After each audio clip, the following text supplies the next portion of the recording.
सुन तो बैगा महाराज। काय बाई बताना वो कैसे बताऊंगा? का होगी वो? का बताऊंगा बैगा महाराज, जंघिया कन्या भारी पिरावत है ईमान से। दे तू उतार के चावल दिखन दे वो ले देत होगा एमा तो कसर ह जनावत है वो। तो बने कर देगा बैगा महाराज, बने कर देगा। बनी कर दू वो, बनी कर दू बाई।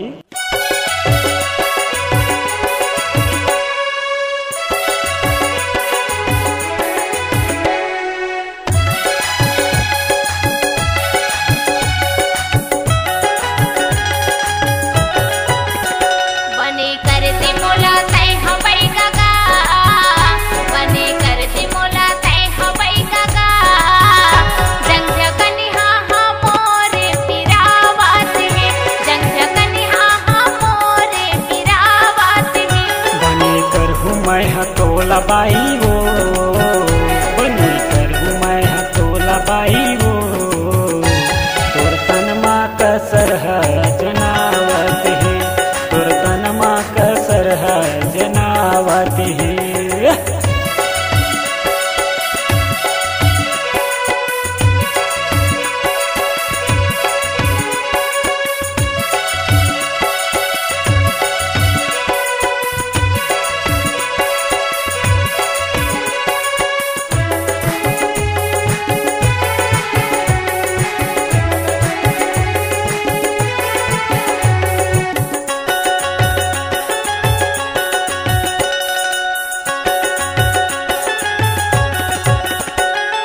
अंतर मंतर घुघु चार मंतर मैं हमारा वो मंतर मैं हमारा, जिनमें तोर तीरा बाई छू के मैं उतारा वो, छू के मैं उतारा।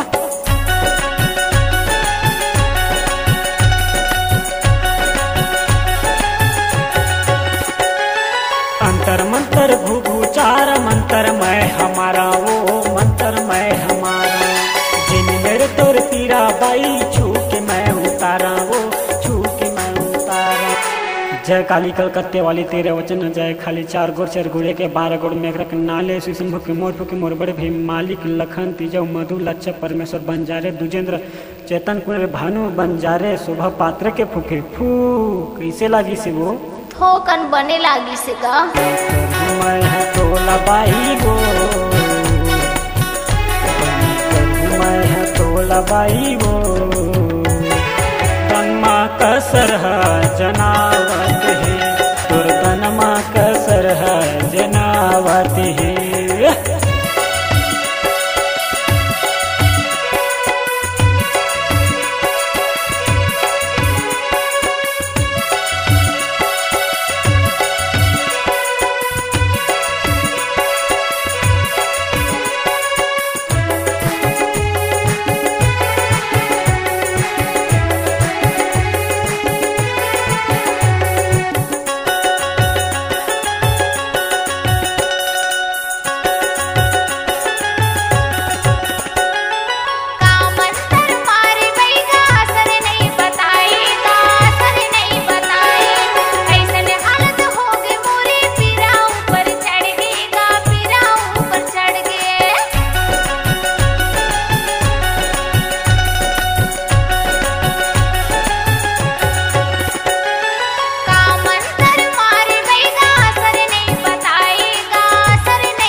आना तो हाथ ल देना वो ए लेगा ले मंतर मारा था बाई, ले मार लगा।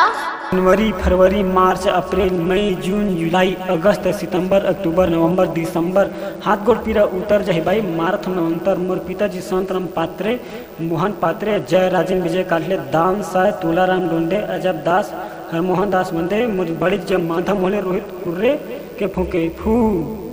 अब कैसे लागी से बाई? अब बने लागी से बैगा महाराज, बने कर दे मोला तय हो बैगा गा, बने कर दे मोला तय हो बैगा गा, जंझ कनिहा हा मोरे पिरावत है, जंझ कनिहा हा मोरे पिरावत है।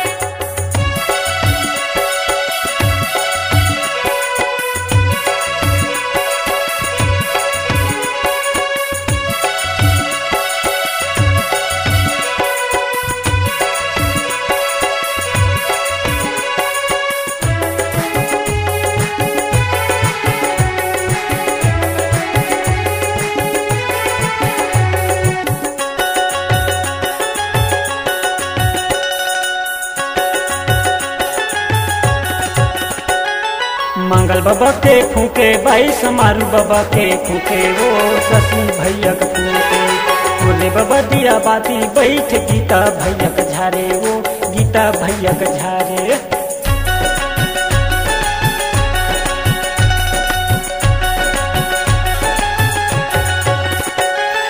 मंगल बाबा के फूके बाई समारू बाबा के फूके वो शशि भैया के फूके बोले बाबा दिया बाती बैठ गीता भैया के झारे वो गीता भैया के झारे।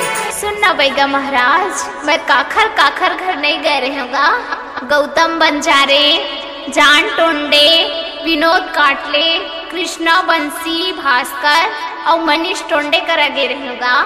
जा कुंवारी में मजा उड़ाबे हितेश पात्रे दीवाना के नाम लेबे, जब दोबारा जरूरत पड़ी तो घटुली गाँव सतनामी पारा में पूछत आबे। जरूर बुलाऊँ बैगा महाराज, जरूर बुलाऊँगा। तोला बाई वो तोला बाई वो तोर तन माँ कसर जनावत है, तोर तन माँ कसर जनावत